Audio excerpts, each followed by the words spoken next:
யார் மெய்மறந்து இறைவனை வழிபடுறாங்களோ அவங்க அத்தனை பேருக்குமே முருகன் முன்னாடி போய் நின்னா தன்னை எறியாம கண்ணீர் வரும்.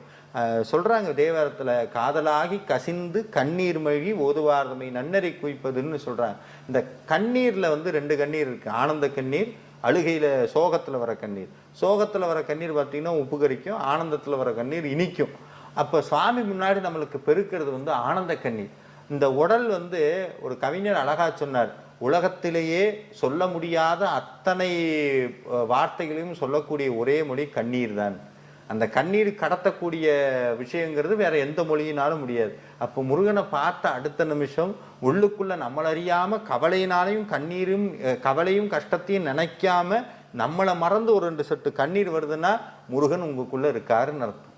உங்களுக்குள்ள பக்தி கணிஞ்சிருச்சுன்னு அர்த்தம். இந்த ஆத்மா பரிபக்குவமாய் அடுத்த நிலைமைக்கு முருகன் கூட்டிட்டு போறதுக்கு உண்டான அடையாளம்.